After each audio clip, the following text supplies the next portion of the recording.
David Nussbaum.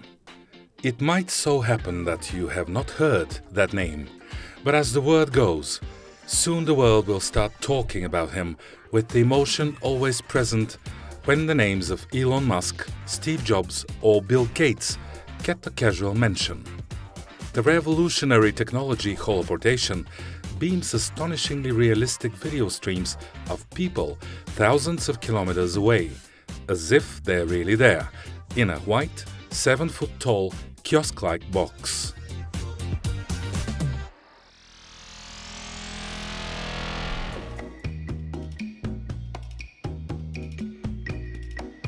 Hey everybody! Hey! I am so happy that you're here for our final season. I'm getting ready for the show, and that's why I made this hologram to welcome you. Thank you. How are you? Fantastic. Thank you for asking. It's a robot. Are you? No. Is that really you? It is me. Is it really you? Oh my god! Oh wait! Hi. Hi! Wait, what? Isn't this cool? What color am I wearing? The You're pure like shock a and yellow- amazement of everyone, without exception, at first sight, is nothing short of genuine as the man himself. Hi, David. Hi, thanks for agreeing to appear and give this interview exclusively for the first time in Bulgaria for bTV. Thanks, Milan. I'm super thrilled to be with you today. Above all, let me congratulate you for a second year in a row. You're receiving the, Honorary Innovation Award at the biggest computer show in the world, consumer electronics show at Las Vegas. So how do you feel about it? This year we won the award for Best Innovation in Digital Health, which to me, so we won 3 awards last year: Best Streaming Device, Best Video, but we won for Best in Digital Health, which for me is the best award you could receive for what we do, just because our technology has started to be installed in colleges, universities, and medical centers and healthcare facilities around the world. We're in about a dozen of those types of venues right now, and doctors are using it to treat healthcare providers how to treat and diagnose patients remotely, not like Zoom or telehealth, but like to actually have these real connections, real almost physical interactions, engaging moments with their patients and with their students. So yeah, we're really thrilled about it. It's becoming a thing. No longer do you need to have a small little 2D box on a screen. You can now let the person materialize in.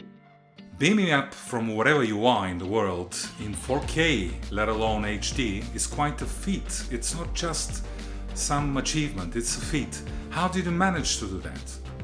I'm not going to ask you to reveal any trade secrets. Well, several factors all kind of converged on the origin of Proto. I live on the West Coast in California in the United States. I've got 2 young children. My parents, who are getting older, they're both in their 80s. They live in New Jersey on the East Coast. We're about 3,000 miles away. And I was really not loving that my children and my parents were only getting to know each other through Zoom and through FaceTime. It's like, hey, look at grandma on this little... So I thought, and I was watching a movie. I was watching some science fiction movie. I love watching 70s, 80s, and 90s sci-fi TV and movies. And they were showing holoportation. They were showing real telepresence from one side of the world to another. And I said, well, why aren't we doing this for real? We should be doing this for real. My background is in entertainment, and I was part of a group of hologram entertainment producers that would bring legendary late legends to posthumously perform on stages. So we were raising the dead to perform on hologram stages all over the world.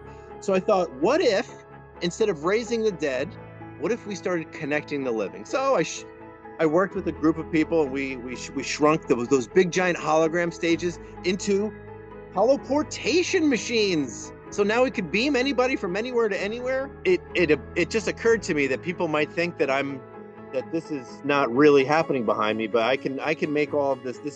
I can even walk around. I could bring you with me, and they work really well. It looks like Mr. Howie Mandel is just over my shoulder here. It's full 4K resolution, volumetric. It's absolutely insane. It's like you're there.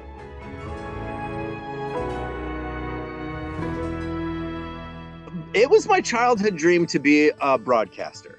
So when I was a kid, I thought I was going to be calling the play-by-play for the New York Mets. That's a baseball team here in the United States. And well, that didn't happen.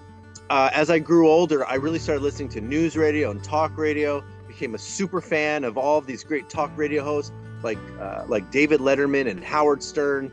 And then I started working for CBS Broadcasting when I moved to Los Angeles. And before I knew it, I was working with the greatest broadcasters in the world. Lucky me. I mean, I was in radio stations, I was in television stations, I was around the greatest broadcasters, I was learning everything. It was amazing.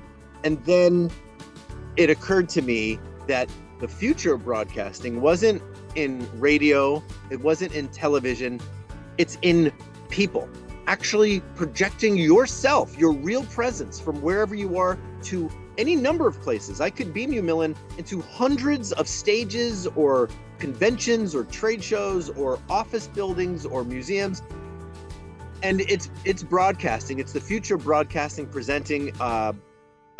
We use it. We're using it for travel replacement, business travel replacement. You beam in, you have your meeting, you beam out. I am fortunate enough to be the guy that gets to talk to amazing folks like you, but it's really the team behind me.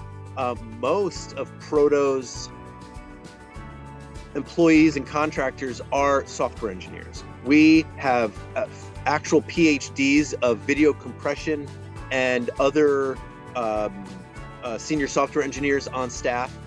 We have managed to take a person using their iPhone only. You can film somebody with a phone only, take that video, and through our patented production process and proprietary software and hardware, I can take that image, and the way it's then transferred into our devices creates the world's most volumetric, three-dimensional 4K resolution, or any 4K camera for that matter. Proto's Epic model and also the desktop version Proto M look amazing. What do you think? Why do people need this kind of communication? Yeah, so people didn't know they needed the smartphone 25 years ago. When they were given the opportunity to see how communication has evolved, they jumped on it. It's just like people didn't need the car. They were getting places just fine on horseback. But every 20 or so years, something really amazing happens. We're given these opportunities to evolve the way we travel, we communicate, we do our work, we compute. I mean, when I was a kid, I didn't have the internet, and now I can't live without it. So this is a way to send teachers to remote schools where students are struggling for real education. This is a way to send doctors into universities. This is and medical centers. But this is also a way for Timmy and Grandpa to communicate with each other, not through a Zoom and not through a phone call and not writing letters to each other. But this is like you're there. You're face to face, even though you may be 7,000 or 8,000 miles away. Do you think holoportation technology or holographic technology is going to replace household TV? And are you going to participate in that change? I think 5 years from now, we are the main screen in your home, or the main projection space in your home. It's your TV, it's your computer, it's your phone. This is your communication, education, information, and entertainment portal. And they go from portrait to landscape. You can create all types of holographic effects while also living your real life and using our technology the way you would. A really amazing side effect of Proto, which is also a really big deal to me, is that we are leaving the Earth in a better off sustainability shape than when we arrived on it.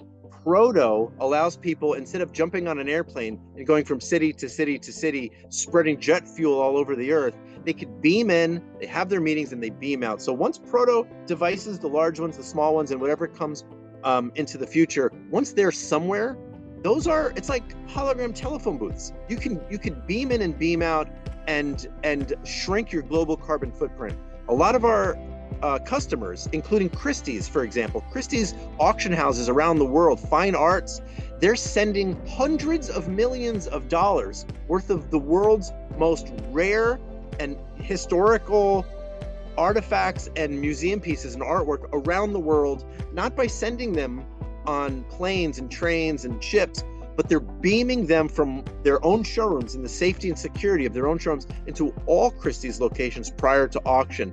So save time and money, interact and communicate and connect with people in a much more meaningful and engaging way, and save the environment. Thank you very much, David, for appearing on bTV with this interview. It was a real pleasure. And one last thing, wish something to Bulgarian viewers. Oh, yeah. Well, I wish you all prosperity. We are many thousands of miles away, but the United States and Bulgaria, we're not very different from each other. I think we all want the same things. We all want peace. We all want prosperity. We all want to be able to communicate